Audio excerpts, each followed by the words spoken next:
pinning the Chinese soldiers on LAC, India is all set to display its military might and preparedness to tame the dragon-breathing fire.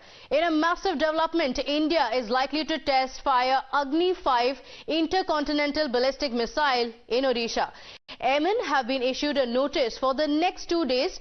Agni-V, remember, is India's long-range surface-to-surface ballistic missile capable of hitting a target 5,000 kilometers away with pinpoint accuracy. This development comes amid the reported movement of a Chinese research vessel in the Indian Ocean region. Let's now get you the details of what it is like, the details of the missile, the nuclear-capable intercontinental ballistic missile. This is the one that is going to be tested.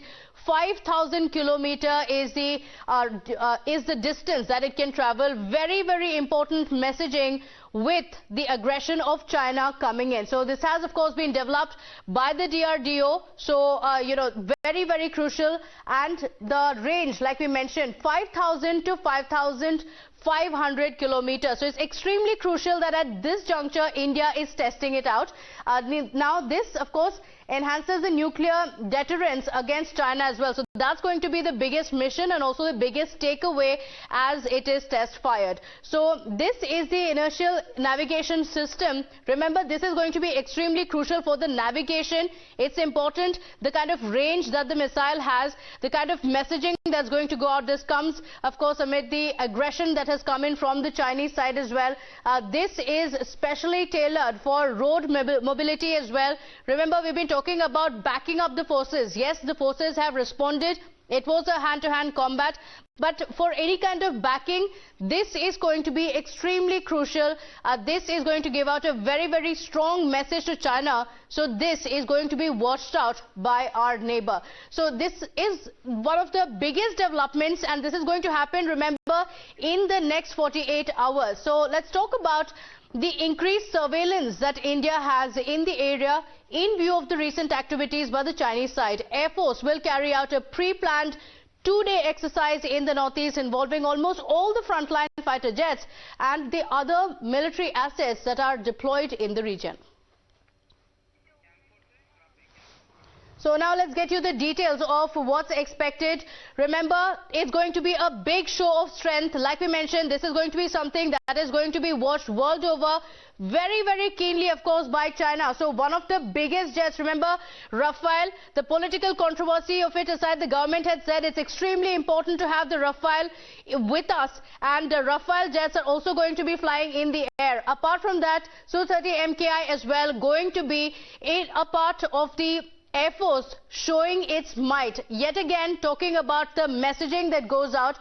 The Apache attack helicopter also going to be deployed in the area. This is going to be a 48-hour exercise. Remember, there are going to be unmanned aerial drones as well in the area. So this is going to be a big show of strength from the Indian side.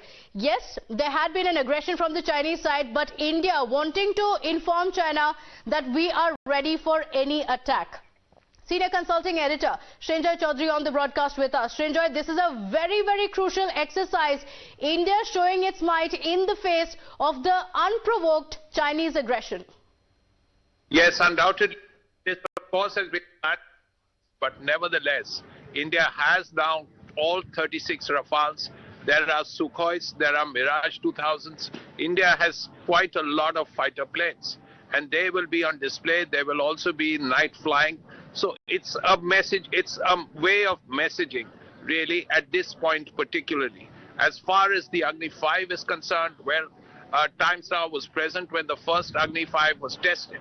Now it is a part of the arsenal of the SFC, the Strategic Force Command of the Indian Armed Forces.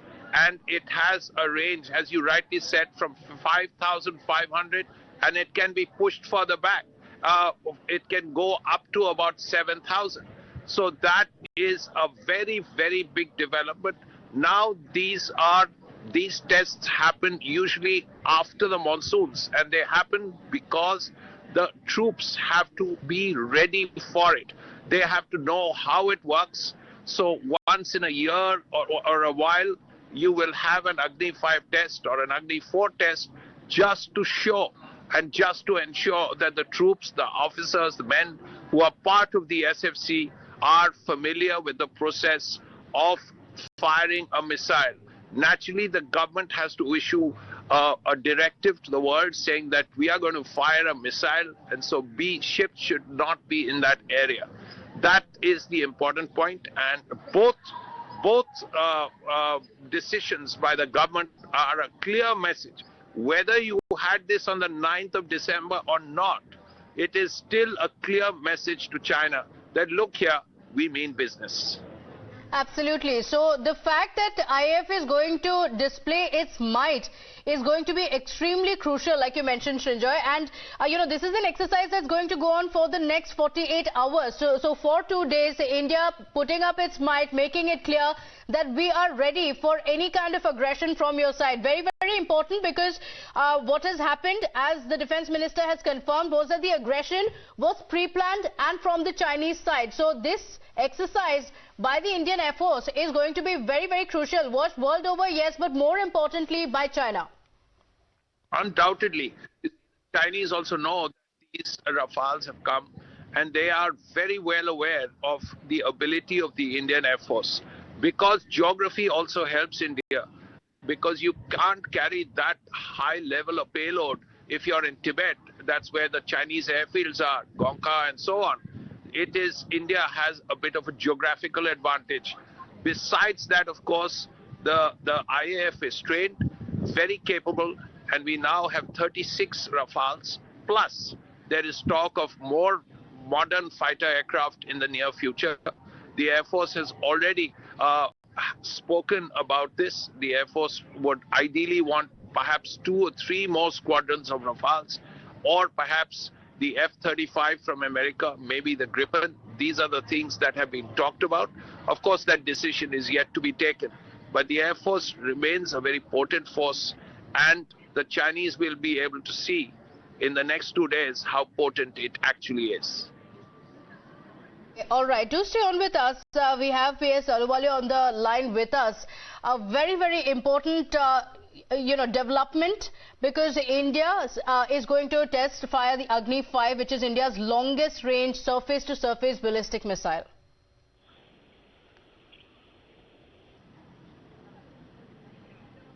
Mr. Ahluwalia? Yes, go ahead. What is the question?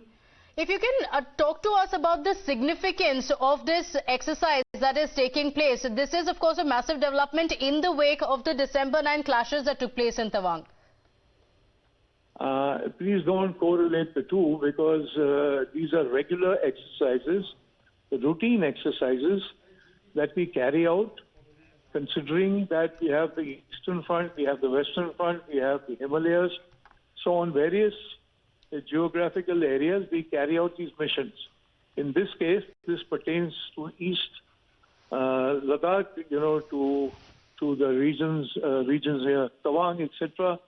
So it's absolutely routine stuff to carry out exercise, to develop standard operating procedures, to reassess the procedures that we have, procedures in the sense how the aircraft behaves, what kind of firing altitudes do we have, what kind of targets do we have, how do we interrelate to other aircraft together. Besides, we have the Rafale, which is in the inventory now, but we also have the other aircraft like Su-30s and Mirages, and they all have to work together to achieve the objective. So these are routine exercises carried out to assess our own standard operating procedures and to establish that our procedures are up to the mark and current. So I don't think we should relate it to what is happening over there, because in no way do we want to show that we have to get into a confrontation. But if need be, we will get into confrontation. But this does not relate to that. Okay, Air Marshal, a very important clarification. Like you mentioned, of course, this is a routine exercise, but of course it becomes very important in the wake of the clashes that are taking place, that took place on December 9th. Air Marshal, thank you for joining us. On that note, we're slipping into